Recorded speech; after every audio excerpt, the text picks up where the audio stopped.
Too many years not knowing what I wanted, how to get it, how to live it, and now I'm gonna make up for it all at once, 'cause that's Hi guys, I'm Erin and I'm a transgender woman.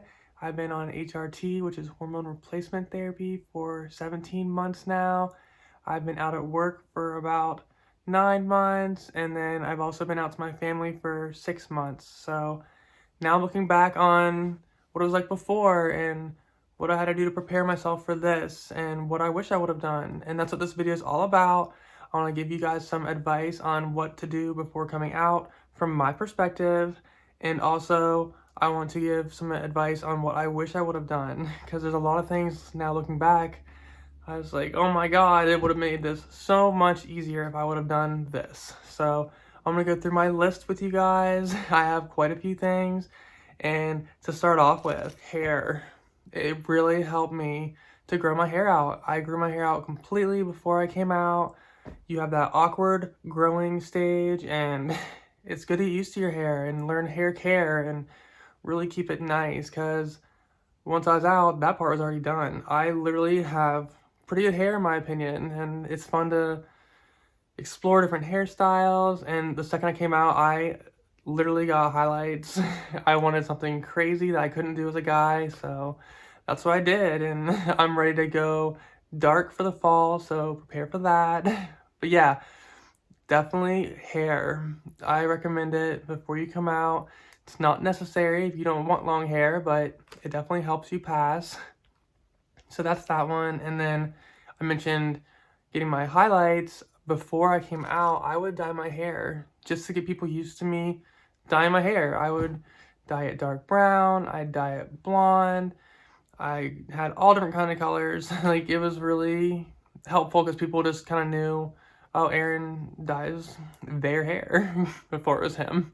But yeah, that does help too. And then another thing that I didn't do before I came out was getting your ears pierced. So yeah, if you can get your ears pierced first and just kind of wear like studs or something, I think that would really help you, because then you can just switch right over to the hoops. Because I had to wait quite a while before I could switch over to hoops, and I had my studs, and I was so happy once I switched over, because it just pulls off that girly look so much with the long hair. And yeah, I love it. So get your ears pierced if you're comfortable. So it will help. All right, next thing on the list, something I kind of did but kind of didn't. I would make sure I had almost no body hair at all. So I started off just like using a trimmer, and I would just trim my arm, and I would trim my leg hair, and I never ever had a beard or mustache ever. And I would definitely like make sure I had all my stubble gone. But what I didn't do was laser hair removal. I wish I would have done that. And that's the professional one. I had an IPL device and it didn't seem to work very well. So I don't really trust those, and I don't recommend them as much. At one point, I did recommend it and it helped a little bit, but it's nothing like the professional laser hair removal that you should get. Because now, if I get it done, I can't like wear makeup whenever you're doing it, and you also have to like not shave for a couple days before you do it. And that is just, oh my God, I can't imagine not shaving for a couple days now. It would be so hard for me. So I gotta figure that out in the future. It's something that I am kind of scared about. So I wish I would have done it before. I recommend it. Get that laser hair done. And it costs a lot of money, so you might need to save up money for it too. But yeah, I think it's absolutely necessary, especially if you have dark hair, because you get that 5 o'clock shadow, and you just don't want any of that, especially when you're out, because it's just so much work to shave. I shave at least 15 minutes a day, like on my face, to make sure everything's gone. But I'm on hormones, so that's definitely helped lessen the hair growth a lot, and it also thinned the hair out, so it's not as frequent on the rest of my body. But my face is, oh my God, so annoying. Okay, so another thing, I started to adjust my style. I got more of an androgynous look. I definitely stayed away from men's only clothes, and I was kind of boring looking, to be honest. I looked pretty boring, but I was trying to like go into the other side in the girl world and just kind of explore the girls section a little bit and find stuff that was kind of both. And I found out like some long sleeve shirts were really good with like a little tiny scoop. That's a good androgynous shirt that I'd wear a lot. And for shoes, I found Keds. I love Keds. I did before. I don't really like them now, but they're really good for an androgynous look. So I will show a picture of Keds right here. So those are the Keds. And I just got like black ones, but you can get different colors too. There's all kinds. And they run kind of small, so get a little bit of a bigger size compared to your normal. So yeah, that's what I did. I definitely had that androgynous look, and I recommend it because it helps ease into the other look once you come out. So just do what you feel comfortable with and just kind of go day by day. All right, so another one, build your wardrobe. If you are for sure going to be coming out, you need to build your wardrobe because once you're out, you need outfits for every day. And for me, I'm in a professional environment at work and I needed outfits, and I kind of freaked out a little bit. I was like, I need some money like right now to go buy a bunch of outfits. And I was nervous because I had to go figure out what I wanted to wear and I didn't know what my style was, and it was very stressful. So I wish I would have had a whole wardrobe. And I'm not talking about the cross-dressing wardrobe. So before all of it, I was just cross-dressing and I had all these dresses and like cute things, but they weren't practical for everyday wear. Like you can't wear these like skin-tight dresses out. Like it was like sexy clothes pretty much before, and that's not really how it flies in like their everyday life. I mean, you can if you want, but if you want to blend in, it's nice to get stuff that's just kind of what other girls are wearing. And I had to learn what I liked because my old style was not going to do it for me. I had to buy skinny jeans. I bought a bunch of ankle boots. I bought a bunch of shirts like this, and it was just very like cute little tops that I didn't really have before. I was like all dresses. It was like a million dresses. I literally have a whole closet full of dresses from before, and yeah, now I'm like learning my style as like girl in society. So yeah, get your wardrobe built, and the sooner you start, the better. And I know those clothes are boring whenever you're just kind of like in that short burst, exciting stage of cross-dressing, and I get it for sure. Definitely have that kind of stuff too, but get prepared because you're gonna need to wear this kind of stuff, and you need bras, you need underwear. Oh, and speaking of that, you need special tucking underwear, and I'm gonna show a picture of the one that I use, and this may not work for you, but it definitely works for me. I bought like 5 different pairs of them for the whole work week, and yeah, so I know it's kind of embarrassing to talk about, but you need to tuck when you're wearing those skinny jeans, and yeah, get used to it because it's not easy, and if you do it wrong, it can hurt. So definitely practice before you come out. I know it's not fun, but maybe whenever you go out cross-dressing or something, you could do it then. Okay, so back to my list. Okay, this one is about your voice. So my voice, I'm still major work in progress. I don't really like it still, but it helps to just practice before you come out because it's hard. It's hard to make it consistent. It's hard to not have a bad day because sometimes your voice is just not there, especially when you're sick. It sucks when you're sick. So practice it and practice it and practice it. Go out and just practice talking to people, even though it sucks. Go somewhere that no one knows you. Get dressed up in normal clothes and just practice being out and about like a normal everyday girl. So I think that would really help. Yeah, I have a lot of work to do with my voice. I have no room to talk about it. I really don't, but it doesn't matter. Like, this is like what I like to sound like at this point in my transition, and I'm sure it will change over time, and it has. If you go back to my old videos, wow, I sounded so much different, but it would be nice to get a head start on it before you come out and speaking of that, so I did kind of lighten my voice around people before coming out. I try to like have a softer voice, and it was kind of hard, but I slowly like worked that into my like daily conversations, and it kind of helped. And then whenever I came out, I also just slowly worked it to where I wanted it to be. So that was hard, but it's good to just practice, practice, practice. There's lots of voice training out there, and yeah, you kind of have to figure it out on your own. It's pretty hard. It's the hardest part for me so far when coming out. It's very hard for me to have that really passing female voice. And I notice when I am out in public or I really want to pass, my voice doesn't sound like this that I'm talking to you right now. It's super different and it sounds pretty good. It's just I can only do it for short bursts of time right now. So that's something I've been working on now. So get a head start, girls. It's rough. Okay. So another one, therapy. So I was in therapy for different reasons, and I still am in therapy. I've been in therapy for about 4 years now, and it started off with depression about being transgender in general, and that sucked to go through that like whole phase of just not being comfortable with myself and not knowing what I wanted to do. But therapy really could help you, and I don't think it's absolutely necessary. Obviously, many people don't get it, and some people can't. So I'm sorry if you are unable to get therapy right now, but it helps. And it also helps you get stuff signed off in the future. Like say you want bottom surgery or you want like top surgery or something. Some places require a therapist sign off. So that just makes things a lot easier.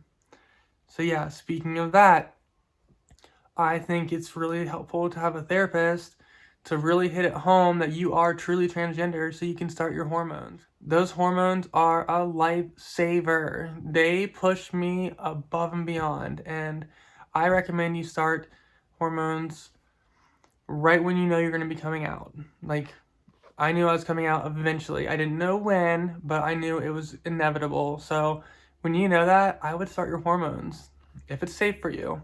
But I would start your hormones because it takes a while for that process to get rolling, and then you can get used to how everything is.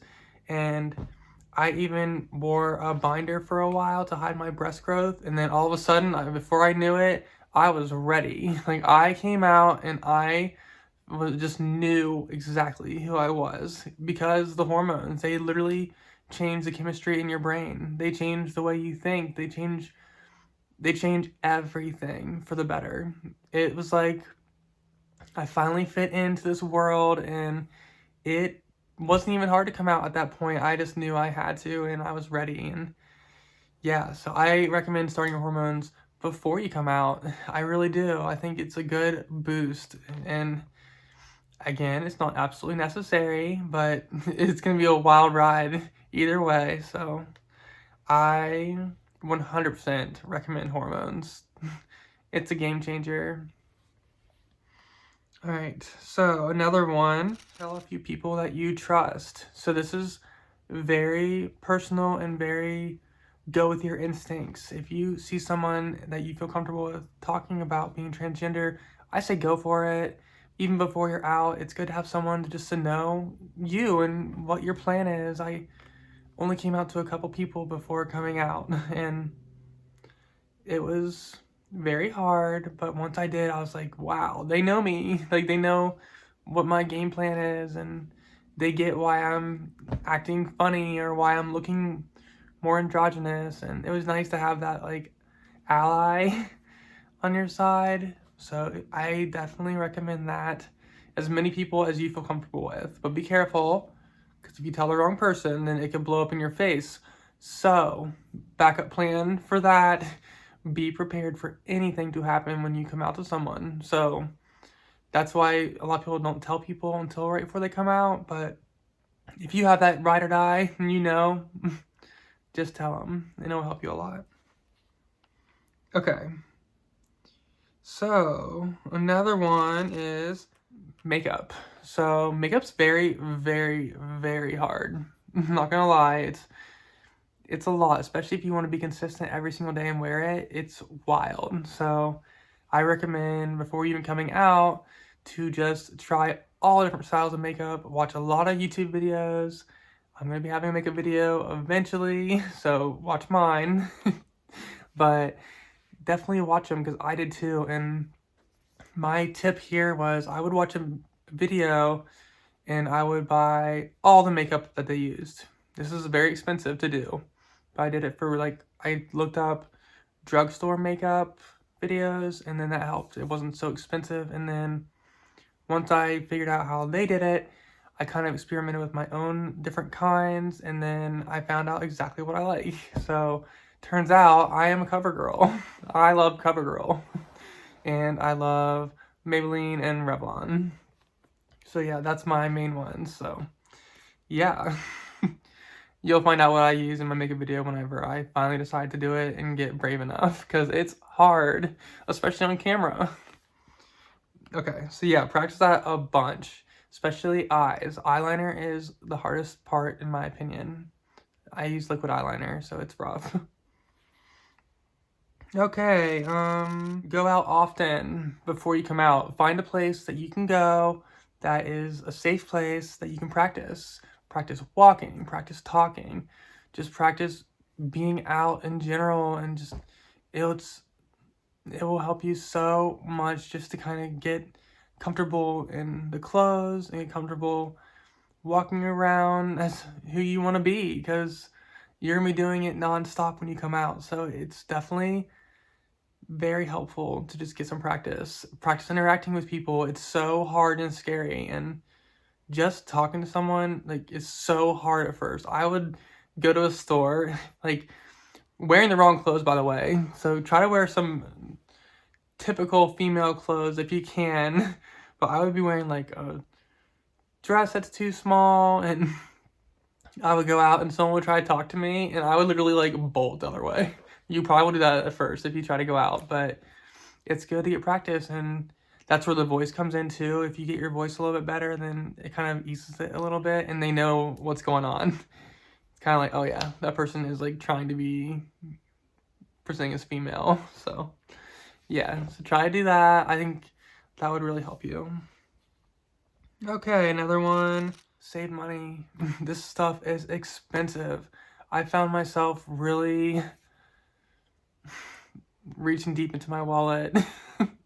I am kind of addicted to clothes and makeup and it's hard to maintain all that and it's expensive. It's really, makeup's so expensive and the clothes, depending on what you want to do, it's nice. You can go to like thrift stores. That really helps. You can get like a lot of stuff at good thrift stores. I also like TJ Maxx and Marshalls. Those are good places to get nice clothes for cheaper.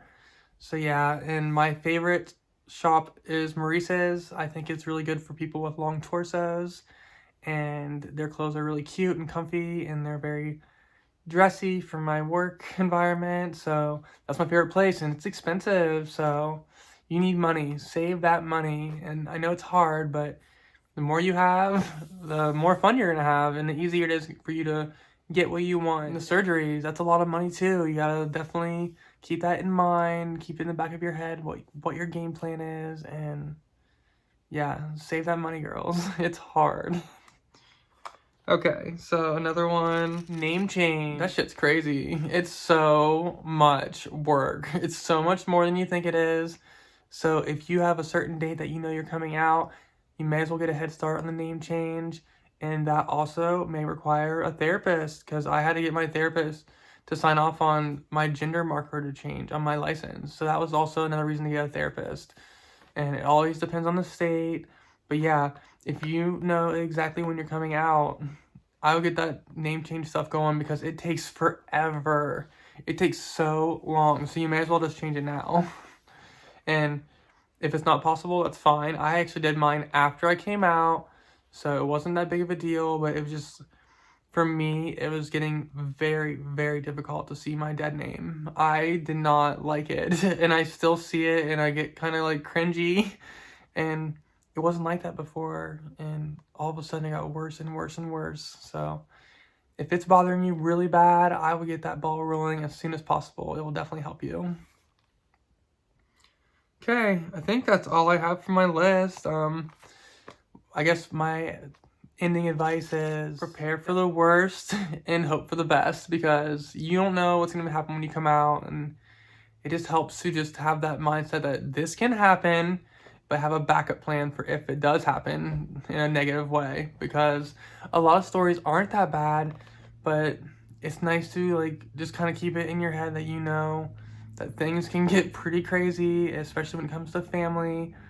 And I just want you guys to know that it is not an easy route. This is not something that someone does if they're not trans. I cannot see someone going through all of the things I've gone through and they're not actually trans. I really can't. So kudos to that person, because they have some freaking guts, because wow, it's wild.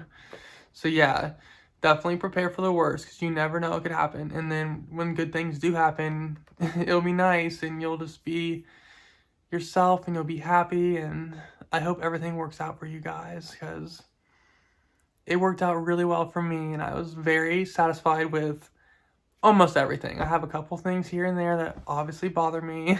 You can watch some of my old videos and find out, but yeah, for the most part, I had some really positive feedback from everyone around me, but I went into it thinking that I could lose everyone, because you can. Some people lose everyone. So just keep that in the back of your mind, that this is not an easy decision and you really need to be sure, because anything can happen. But us trans girls are here for you if you are having some negative experiences, and we're here for you if you're having positive experiences. So I love you guys so much. Thanks for watching. I hope these tips helped you, and I am going to go back in time and watch this video so I can know exactly what to do. Alright guys, I love you, and I'll talk to you next video. Bye! I spent way too many years not knowing what I wanted, how to get it, how to live it, and now I'm gonna make up for it all at once, 'cause that's just what I